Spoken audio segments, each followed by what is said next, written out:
Okay, we are live for a Friday edition of the Mike and Mario Show. Excited to be back. Looking forward to connecting and finding out. Keeping an eye, just summarizing everything as well as talking about what could possibly be. My name is Mike, and of course, I have Mr. Mario here. How you doing, my friend? I'm doing well, Mike. And you? I am excellent. Excited to connect with you. It's Friday. Lots of things happen this week. A lot of things we can project and forecast out into the future. But ultimately, we all know that's about some type of correction. But how are things in the UK? What is going on in your Yeah. neck of the woods? Well, quite a bit this week and for the last few weeks, I'd say. But the two important points to focus maybe on is the Bank of England. They raised rates Yeah. yesterday unexpectedly, a measly Mm. 0.15%. Yeah. But they were down at 0.1%. So now Yeah. we're at a quarter of a percent. And no one was expecting a rate hike, especially with Omicron. Yeah.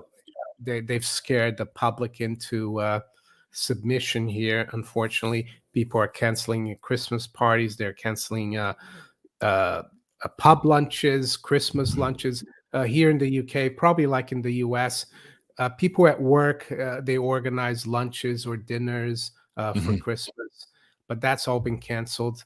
And but the Bank of England still raised rates because they said they're concerned about inflation, which came out at over 5%, the CPI.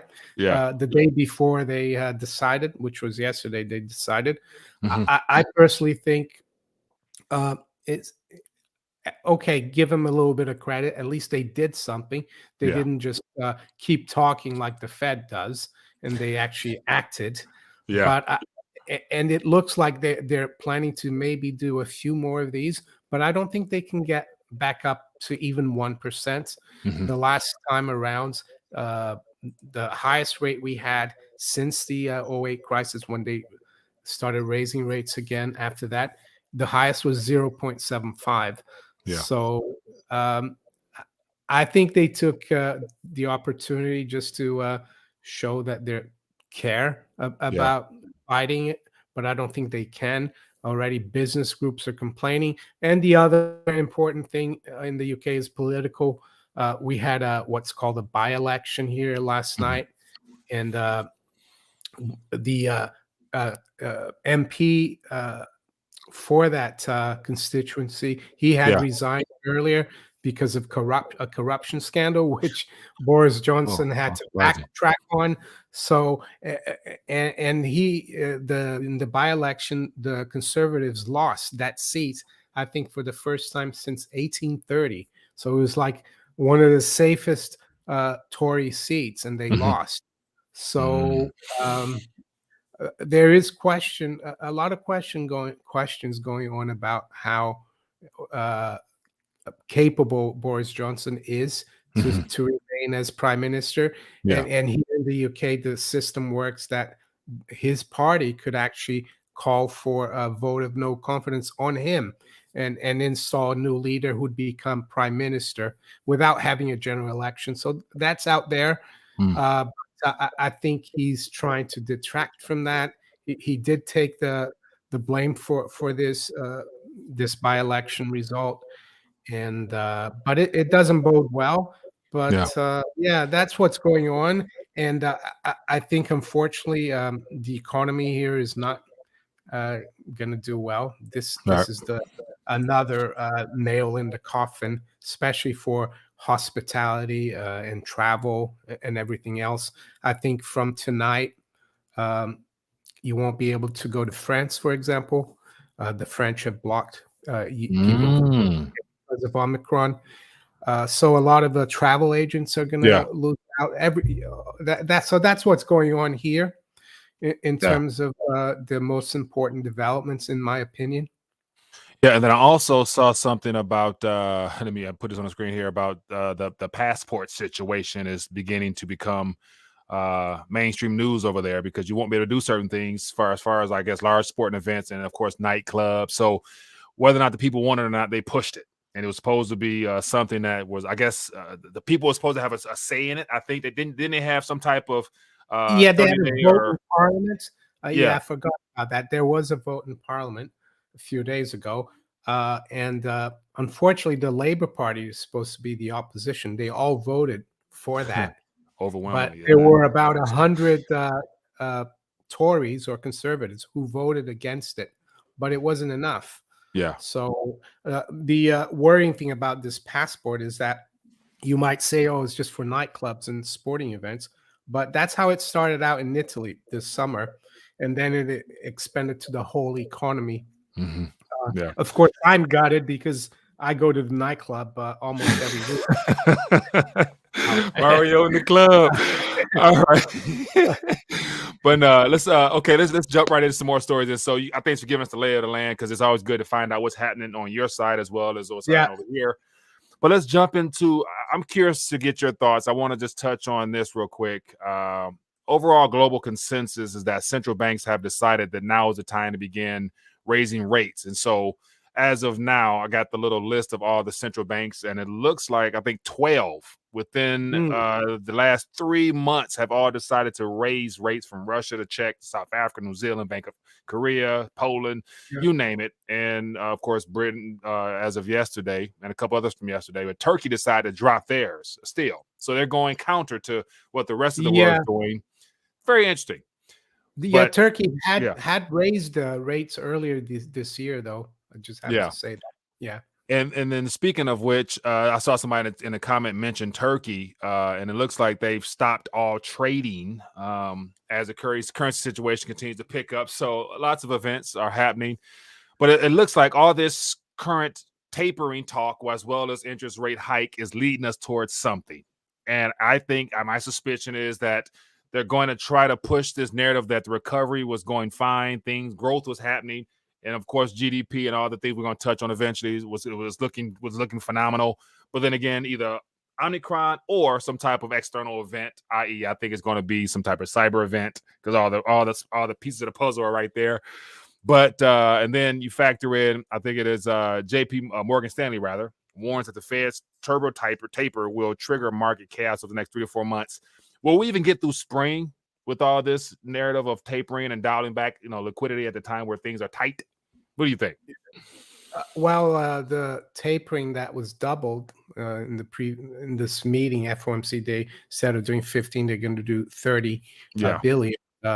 Jay Powell said that by the middle of March, the tapering should be finished, and then the balance sheet will probably be around 9 trillion, and it will probably stay there for a long time.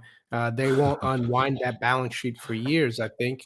But from now to mid-March, a lot can happen, especially in the kind of environment the world is, where politicians and political leaders will spout anything out there to scare people and to it almost seems like they want to do it on purpose to stop the economy, grind them to a halt. And we're not even looking now at the supply chain again.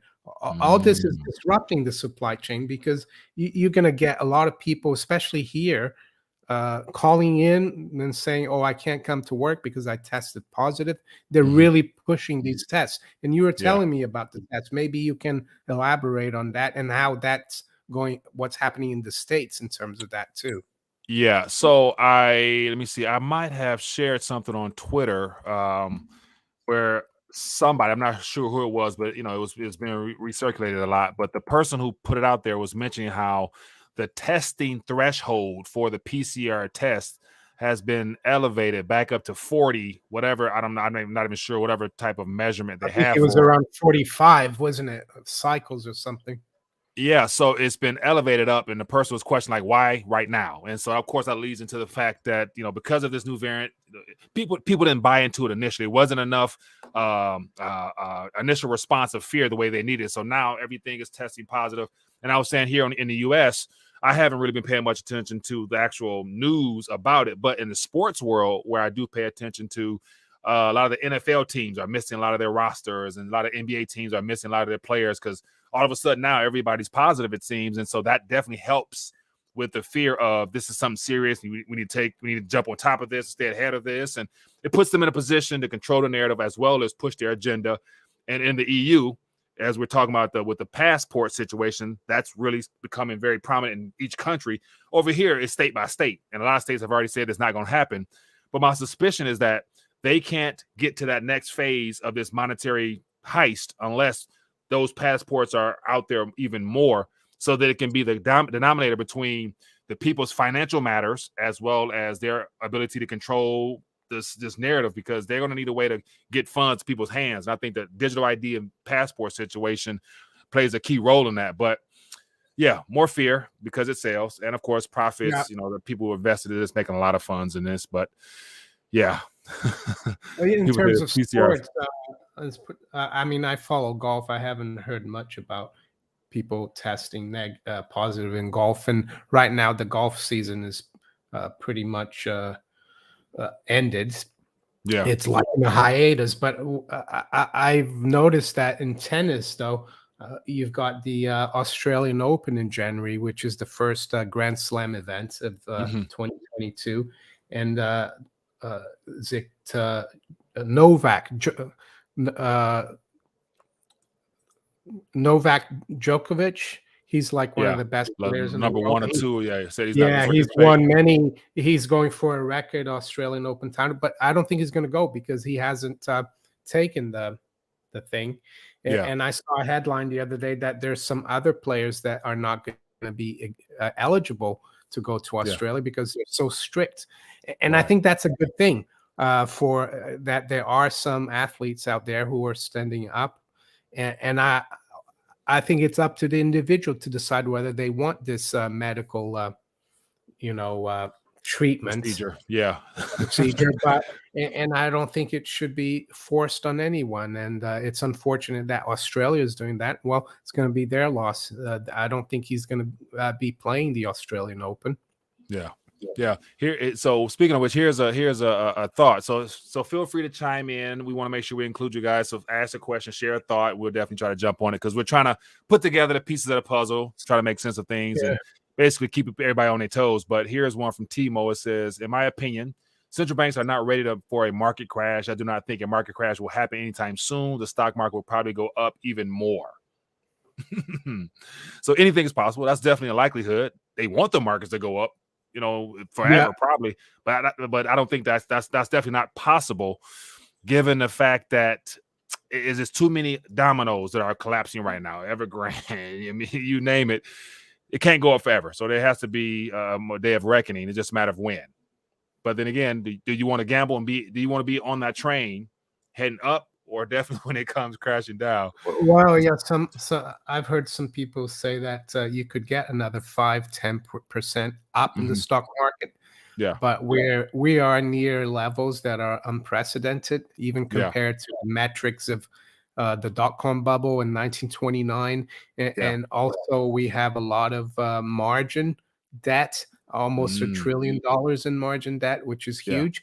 And at the same time, we're seeing a lot of the I saw a headline, I think you sent to me, billionaires have sold like 30 billion worth of stock. Yeah. And also in corporate insiders, they've sold about 70 billion worth of stock as well. So yeah, you could get another 5-10%, but then you could get like a really sharp haircut. There's the old saying, you go up the escalator and down the elevator in the markets.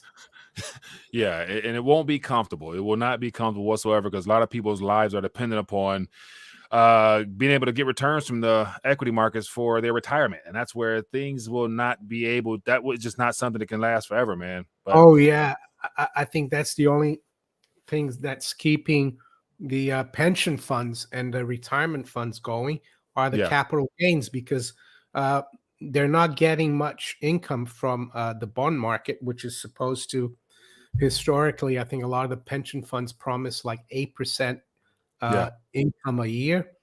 But when you have rates, government bond yields like below 2, they used to be 5, 6, 7, and corporate bonds were like 10, 11. But now everything is like below 4 or 3. So how are they making up for that? Well, the bubble, stock market bubble, and that's why the Fed had to save the day last year when when the markets crashed like almost 40% in a matter of weeks in March. Yeah. Yeah. And speaking of which, the bond market. So here's an article here. Global bond fund sees the biggest outflow since early April 2020. And Hmm. so people are running. People people are running. And so the question is, what are they running to? Of course, they're not going to tell us that, they're getting into gold, and the mainstream media will tell us they're going to Bitcoin. What's your take on this, my friend? Where are people looking for safety? What are they running from? Yeah, I mean, I saw someone on Twitter, I think, mentioned that, and they said, "Oh, they should go all in into Bitcoin," and I replied and I said, "Oh yes, and they should go buy Bitcoin 10-to-1 leveraged." I deleted that though, but it was supposed to be sarcastic, and some people, it's difficult for people to detect sarcasm online like that, so I Yeah, some deleted people it. take it But serious. They'll take it I serious. mean, Take it as that.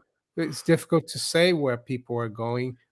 I mean, I could tell them where they might want to go, Mhm. but they don't think probably like we do. Yeah.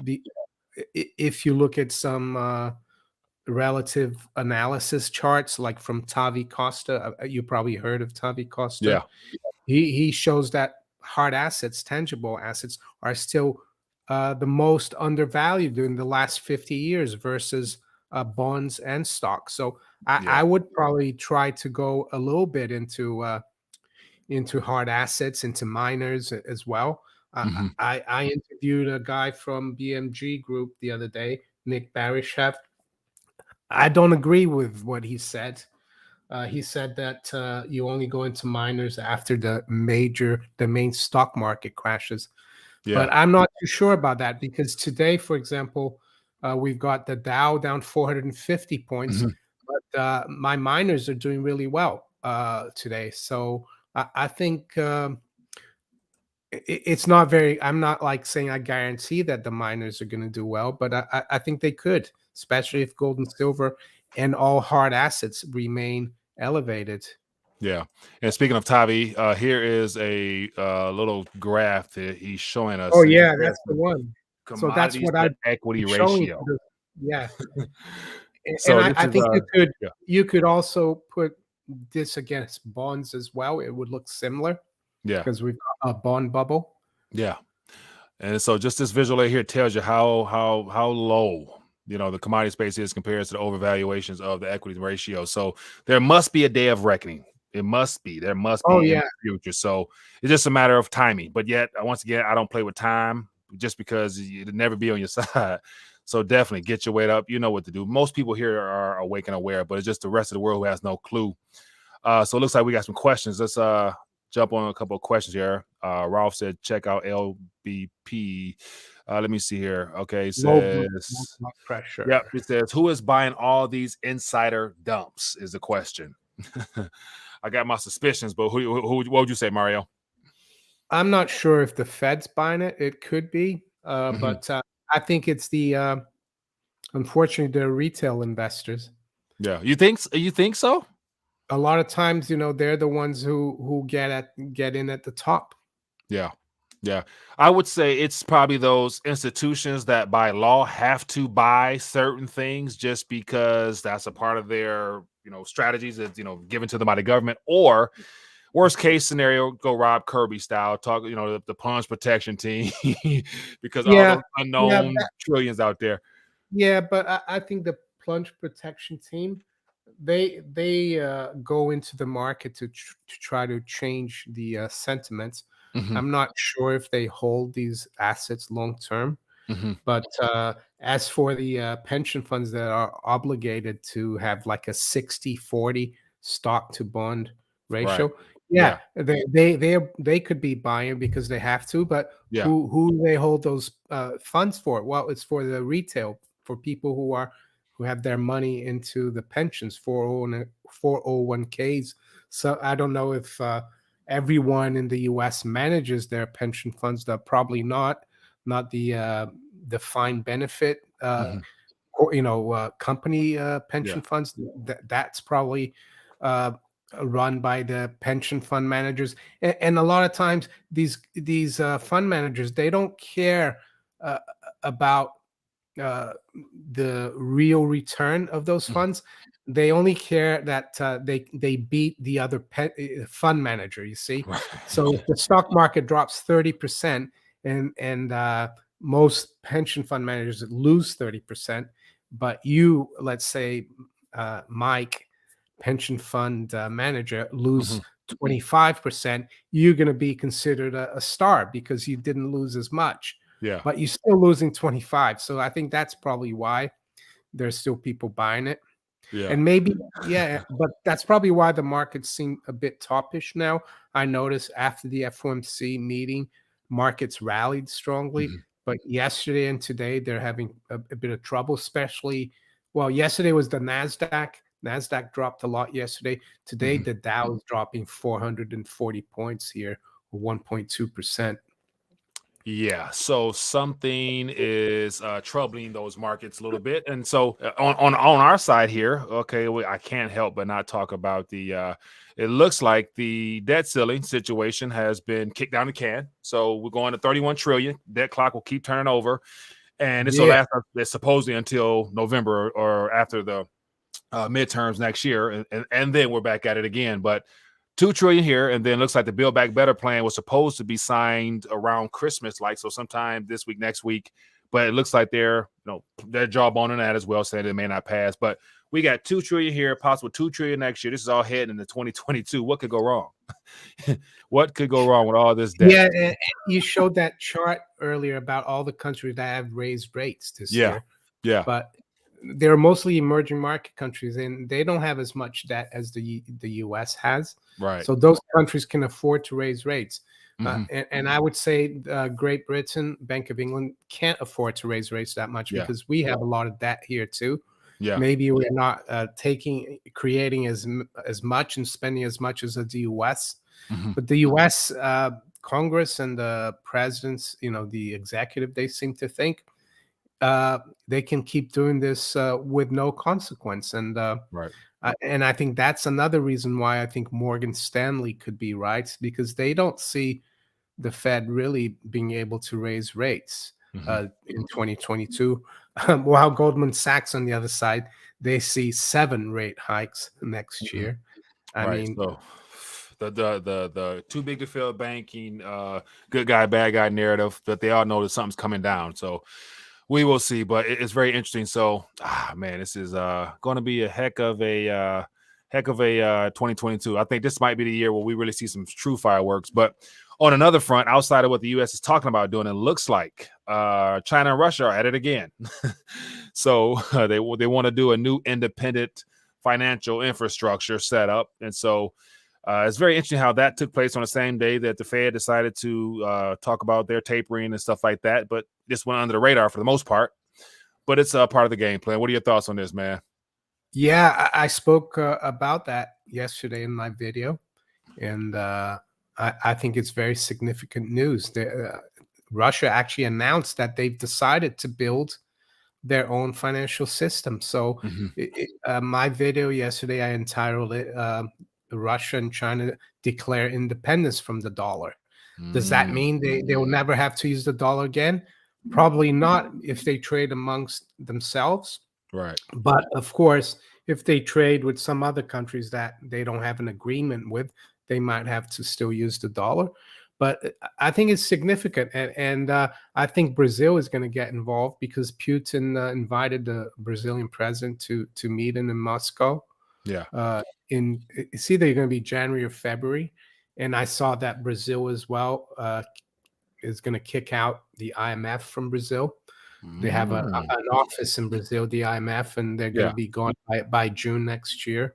The excuse there is that they haven't been forecasting the Brazilian economy well enough. hmm, But I think it's got a lot more to do, maybe with Brazil not abandoning the dollar, but joining that club too. right, right, right, There's going to be more clubs out there. That's maybe the way to think of it. There's not going to be just one golf club around. There's going to be several, which is a good thing. People can right. join whichever club they want. Right, I agree. And as the petrodollar system, they're deliberately shutting it down themselves with that whole carbon emissions, criteria that they're trying to throw out there. So that right there to me was a sign that it's time to turn the tide towards the other side of this paradigm shift. And then of course the BRICS. The BRICS are looks like the BRICS are back in town. And so Mm, with all the accumulation of gold by all those nations primarily, so something is about to give. And in my little video, I always talked about the moment the light switch comes on where the world is forced to recognize that China and Russia, they have officially announced that they want to move on because they will have the solution. They will offer the world the solution to the dollar at some point. yeah, And the only way they can lure in countries, especially the countries that are not able to protect themselves from the petrodollar war mongering crowd, is to basically have some gold on hand so that you yeah, can join the club at when it's time to sit on the table. yeah. And gold is important because it gives each of these countries' currency a little more credibility, Correct. right? Yeah. So that Yeah. if Brazil deals with Myanmar, for example, who's joined, I think China now did an agreement with China or Russia, I Mhm. forgot Mhm. which one. Yeah. Uh, Brazil will know that Myanmar's currency has some gold backing, so they will accept their currency and vice versa.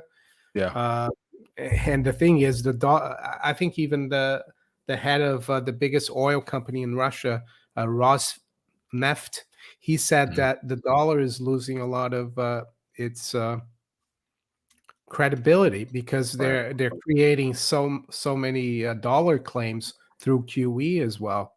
Right.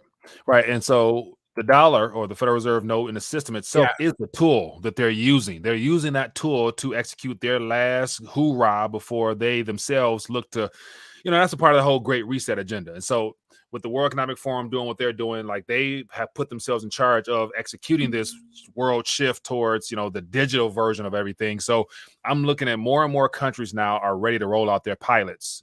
We got a lot of African countries, a lot of some European countries, and they're using certain protocols. And it looks like Stellar is being used heavily in Africa to help build infrastructure for these CBDCs. So we kind of see the game plan. Now it's a matter of will they be able to do this in time? Because if the system does plunge and that stuff is not ready, or we're told it's not ready, it makes it hard to roll it out and put it into people's hands and have that sense of credibility and trust amongst the people. And that's what I think might come up a little short on that. So but it is what it is. Let's get some questions, man. Feel free to throw out some questions, and we'll definitely love to touch on them. So Pablo Pina says Ukraine CBDC uses Stellar, right? So Stellar is a part of the game plan, and is XRP, that Stellar Lumens? Is yeah, that yeah. okay? So one of the same guys was responsible for helping develop XRP. So XRP is still in litigation, and that's been going on forever. So I'm wondering what are they trying to accomplish with that, or slow down rather. But we'll find out in time. But then to talk a little bit more on China and Russia relationships, real quick, I had a couple more articles on the show. Here's an article: China-Russia collaboration in space poses challenges to the West. So that's something they're working on. And then I came across another article that says China and Russia sign agreement to build joint base on the moon. So it looks like China and Russia got a lot of plans, and the West is not Uh, included. I think that base on the moon is a little bit of wishful thinking. But and another thing, I saw that something about the metaverse. I think Boeing is looking to build planes in the metaverse. Like I seriously saw that. No, crazy. It's crazy, man. Well, All right, so Billy wants to get into the metaverse. really with the Billy coin or something. No, he wants to go for Oh, walks in the metaverse. you want to add avatar in there? All right, let's see Yeah. what questions we got out here. It says, let me see, go back here. I saw some thoughts out here. So yeah, one thing we did not touch on just yet is the actual activity in the silver and the metals market, man. So as of right now, as we're speaking, we're in the green. So Yeah, some of yeah. I mean, silver's pretty much unchanged now, but and that's normal because during U.S. hours they always seem to come after it. But we got up to like 2270 almost earlier, yeah, and the encouraging thing is that we're seeing the Dow down 450, but hmm gold and silver are holding up quite well. yeah, And the miners, as I said, are doing quite well. I have some Newmont mining, and Newmont was up like 8% yesterday. It really hmm rallied in the last few hours. which is quite positive, I think. Yeah. So yeah, the gold sentiment and the miner sentiment was really bad Hmm. just before the FOMC announcement, and after the FOMC announcement, Yeah. right after, gold dipped to like 1752, and Hmm. now we're like $50 higher. So I think it's looking better. I think, Yeah. yeah, I hate to make these forecasts, but I think we've seen a short-term bottom for gold and silver, and it Yeah. was on FOMC day. We will see. We will see. Yeah. But definitely, it's I so bought I see. I bought some half dollars yesterday.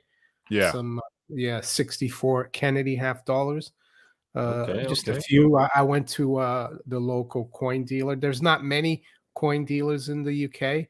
Yeah. There are bullion dealers, but like traditional coin dealers where you can buy uh, collector's coins as well. There's not Yeah. many of them, but the one I go to, he's still around. Yeah. And but he had some 1 ounce silver coins, and for one, it was like 30 pounds, which is like a big premium. Yeah. Uh, and I said, "Whoa, how come so expensive?" And he said, "Well, there's not many of them around." And he said, I will Scarcity. do it if you buy 10, though, I'll do it for 25. Hmm. But you look at the price of silver in the UK, it's 17 pounds. So there is VAT on it. Yeah. So, but still quite a lot, the premium that we're paying here. Yeah. So let's get to some I see some questions out here. Here's something from the Economic Prepper. It says, how many rate hikes for the Fed next year? What's your guess? What would you say? Would they actually be able to get to one or Uh, two or what? Two, I think. Yeah, two. Two, two. I'll say possibly one, and then around that time frame, well before then, there's going to be a lot of volatility in the markets, and there's going to be some pushback and the possibility of some type of event, whether it be the variant Yeah, responsible for it or some type of cyber event. Like I really think that that's going to be something that is being played out there. So I'll say one yeah. and keep it at Maybe that. we could touch upon GDP because uh, that the GDP, because Jay Powell, Hmm. in his press conference, few times he said, "Yeah, our economy is really strong," Yeah. and the Fed, they see GDP at 6% in Hmm. 2021, and then 4% next year. And I wanted to show the viewers that um, yes, the GDP number looks good, but if you Yeah. look at the way they calculate GDP, they add government spending to GDP there at the top there. GDP Hmm. is the sum of consumption, that's private sector consumption, investment, and then they add government spending. And the government can only spend when they tax the private sector. Yeah. And do you know what the budget deficit for the tax year fiscal year ending in September 2021 was? It was like over 12%. So the government's overspent by 12% of GDP. Hmm. So if you eliminate that overspending and you go to a balanced budget, you're going to take out 12% of GDP growth, according to that thing. So actually, private economy shrunk by 6%. So it's all government financed, all the Hmm. growth. Yeah. Next year, the deficit is going to be about 7.5%, and they see 4% GDP growth. So it's still going to be negative for the private economy, and Yeah. that's why we're seeing rising prices, because government is doing all the spending and no one's producing anything extra in the private economy. Uh, a lot of it, of course, is coming from abroad, and people are importing from China, but Yeah. imports takes away from GDP as well. So you could be right about the Fed. They might not be able to raise rates at all Yeah. because the economy is not really as strong as people think. Right. They're lying to us about everything. And just globally, the world's still in need of dollars. And so if they're raising, they got a lot of zombie companies out there that will be forced to be paying back in slightly higher. And all it takes is just a little bit more of an increase, which puts more of a burden on them to repay their debts. And everybody's in debt in a sense. So it's going to be something. It's going to be a lot of dominoes falling over here. And then we're not even talking about what's happening out in China with Evergrande and all those other companies going belly up. So it's going to be a lot of stuff coming our way pretty soon. But it doesn't surprise me whatsoever. All right, so let's jump to a couple more questions. Let me see here. I saw something. I see something about a troll out here. A So troll. I'll put them on pause. Yeah, it says, Ryan says, do you think the end of the system will be when China and Russia create their new system and or a war with China and Russia? Great question. What do you think, Mario? Well, they already announced a new system yesterday, Mm-hmm. so it might have been kicked off already. The end of the system. Yeah. I'm not sure if there will be a war because in the past wars have been fought to change society. Mm-hmm. And why do I say that? Well, there's a really good interview uh, between G. Edward Griffin and Norman Dodd. It was Mm-hmm. conducted in the 1980s. Yeah. Norman Dodd, he investigated all the tax-free foundations in the Mm-hmm. 50s, Mm-hmm. and he found that the Carnegie Institute for International Peace they asked those questions in 1908. How can we change the way Americans think? Uh, you know, uh, and they said their conclusion was that barring an event like a war where Mm-hmm. we could change people the way people think very quickly, it would Yeah. take too long. So I already think they are conducting a war to change the way people think, and that started last year in March with what's going on. It's Right. a war because the wars are usually to change us, the public. Right. So Right. And uh, to pull off and to pull off their agenda. yeah, It's a that's cover right, up to and I pull off think their agenda. I think Russia and China, they're playing along with the same agenda. Right. And all this talk about war with China and Ukraine and is all theater, I think, by the Yeah. powers that be. Yeah. Rolf says World War One was to destroy the monarchies in Europe.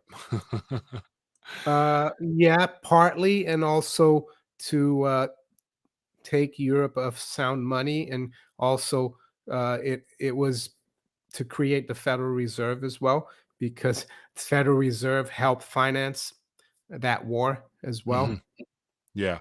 So Rod B, I see your thought there. So other than just so as I'm streaming right now, I'm talking, so I try to glance and see what's going on. So I did put somebody on timeout, but it says, so his words did they change your view of Mike and Mario? How will you win him over by silencing him and not being aware of his complaints? So I didn't get a chance to read any of his thoughts. So I just saw some of the people in the community that I do trust, and they're saying there's a troll out there. So I just believe it and Well, go I didn't accordingly. see But anything here because, yeah, I don't have access to some of the so stuff I that put somebody on timeout, but I try not to worry about it. So join me again for a live stream, and I'll definitely get to your thoughts and questions. So, but anyway, let's keep it moving. Let me see Yeah, here. and the other thing about World War One, if I Mhm. could add, one of the objectives was, I think, to bring in the League of Nations. Yeah. But the Mm. problem was that the Americans didn't buy into the League of Nations. Mhm. So yeah, I think the U.S. government and the Senate, the Congress never approved it Yeah. because a lot of people thought it would lead to world government. So then they had to bring in World War II, and then the U.S. did accept the United Nations. So some people argue it's because of that as well. You kill off, yeah, and killing off the European monarchies makes sense because if you have world government, the monarchies lose all their power, right? Yeah. So they probably wouldn't have wanted a League of Nations, the kings and queens of Europe. Yeah. Very true. And so now they're trying to do away with the real world and take us towards a virtual world. Yeah, Everything is and trackable, also traceable. they want. We already see that the UN is kind of running things. The Yeah. WHO is part of the UN. IMF, World Bank is all the same. Yeah, and speaking of which, no, not well. I saw an article talking about Russia is now, making some demands on what they want to see in order to, I guess, dial back their escalation that the West is telling us about, and it has to do with NATO stop fueling things, stop putting people on our borders and stuff like that, and we'll dial back too. But of course, I think that's a part of the plan to cause that type of distraction. So we'll see. But anyway, so we're about 40 minutes. So let's get ready to dial back, Mario. Let's talk about projections heading forward. So we got about 2 more weeks of this year. Anything you anticipating or seeing before we head into 2022? Anything? Unfortunately, I think they're gonna dial up the fear in the next few weeks. They're talking here in the UK of possible lockdowns after the new year. In terms of economics, I think it's gonna. I think they're trying to maybe engineer some kind of slowdown a little bit so they don't have to raise rates or taper as much as possible, Yeah. the way you think.